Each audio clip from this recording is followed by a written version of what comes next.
A criminal case has been launched in Turkey against a tourist who danced on a flagpole in the popular tourist region of Cappadocia. The suspect, who is a young woman, climbed a flagpole with a Turkish flag and performed a dance on it on August 23. The dance video went viral on social networks. The tourist's action was assessed as disrespect for the national flag in the country. The unnamed suspect now faces a prison sentence of 1 to 3 years. The prosecutor's office assessed her action as insulting state symbols and humiliating the Turkish nation or its institutions. Regarding the inappropriate behavior of a foreign national at a Turkish flagpole in our city, a criminal complaint was filed and a legal investigation opened by Nevsehir's chief public prosecutor's office under Articles 300 and 301 of the Turkish Penal Code, the governorate said in a statement. The suspect's nationality has not been disclosed.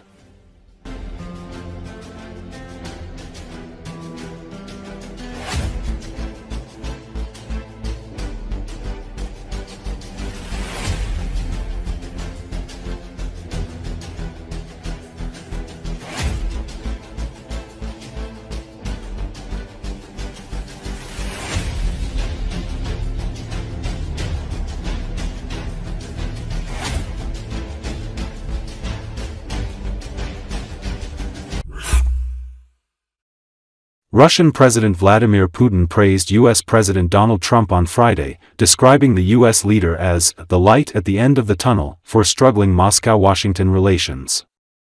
As for our relations with the United States, they are at an extremely low level since World War II, Putin said at an event in Sarev, a closed city about 370 kilometers east of Moscow that has served as a base for Russia's nuclear weapons program since the late 1940s. But with the arrival of President Trump, I think that a light at the end of the tunnel has finally appeared. According to Associated Press, Putin also commended Trump's leadership qualities and said he hoped that the first steps had been taken to ensure the full-scale restoration of Russia-US ties. He said that Russian companies were already discussing plans with American partners on opportunities for cooperation across the Arctic and in Alaska in areas such as liquefied natural gas. The comments come the same day as Russia's foreign minister, Sergei Lavrov, appeared in a taped interview for NBC's Sunday show, Meet the Press with Kristen Welker, saying that there were no plans for a meeting between Putin and Ukrainian President Volodymyr Zelensky, a proposal that Trump has repeatedly floated to end the 3-year conflict between Russia and Ukraine.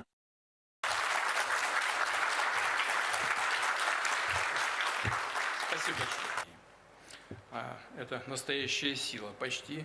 Что касается наших отношений с Соединенными Штатами, то они находятся на крайне низком уровне. После Второй мировой войны, я уже много раз об этом говорил, но вот с приходом президента Трампа, я думаю, что такой свет в конце туннеля он все-таки замаячил. И вот сейчас у нас была очень хорошая, содержательная и откровенная встреча на Аляске. Контакты продолжаются на уровне наших министерств, ведомств, компаний. Я очень рассчитываю на то, что вот первые шаги, которые были сделаны, это только начало к полномасштабному восстановлению наших отношений. И первыми в мире добились того, чтобы мирный атом работал на благо века. Да? Сколько всего?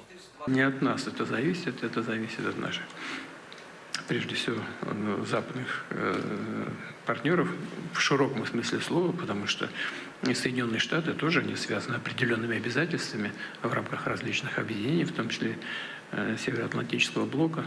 Поэтому именно от руководства Соединенных Штатов сейчас зависят следующие шаги. Но я уверен, что лидерские качества действующего президента Трампа, они являются хорошим залогом того, что отношения будут восстанавливаться. И надеюсь, что темп нашей совместной работы на этой площадке сохранится. Атомные полигоны и станции, реакторы. Вся страна, пережившая страшную войну. Мы обсуждаем, кстати говоря, вот и с американскими партнерами возможность вместе работать в этой сфере. Причем не только в нашей арктической зоне, но и на Аляске. И при этом технологии, которыми мы обладаем, сегодня не обладает никто, кроме нас. И это представляет интерес для наших партнеров, в том числе и из Штатов. Производство самые безопасные сегодня реакторы поколения 3+. Системы 4-го поколения на быстрых нейтронах. Если так по-честному, то у нас что отвалилось-то из проектов, из так называемых недружественных стран? Ну, кстати, у нас нет недружественных стран, у нас есть недружественные элиты в некоторых странах. А с народами этих стран у нас, уверяю вас, там пропаганда, конечно, работает, мозги промывают и говорят о том, что мы начали войну, и забывают о том, что они сами начали войну в 2014 году, когда начали использовать танки и авиацию против мирного населения Донбасса. Вот тогда началась война, а мы делаем все для того, чтобы ее прекратить.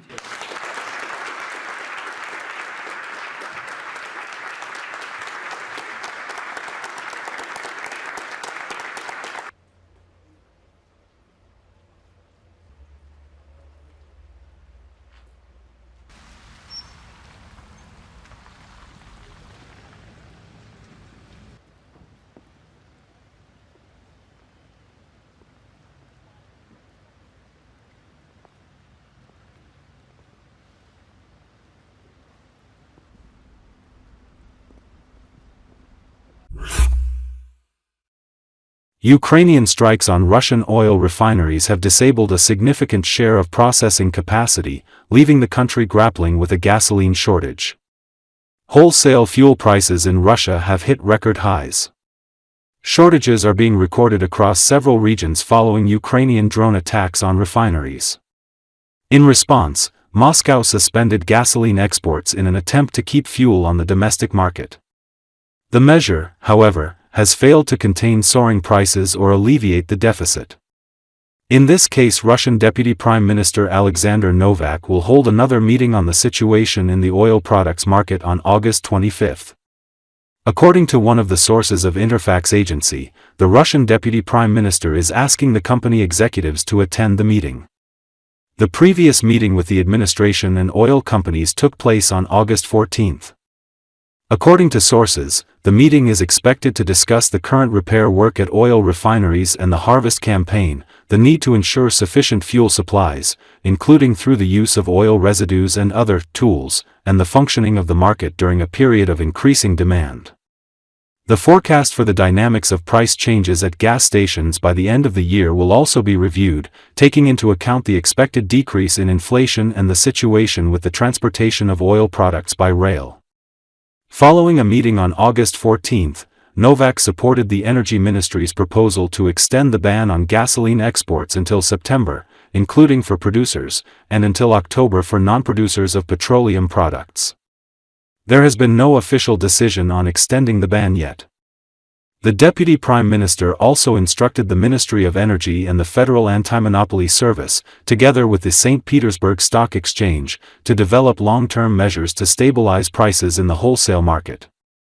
According to observers, the main reason for this is the successful strikes by Ukraine on Russian oil refineries and fuel depots.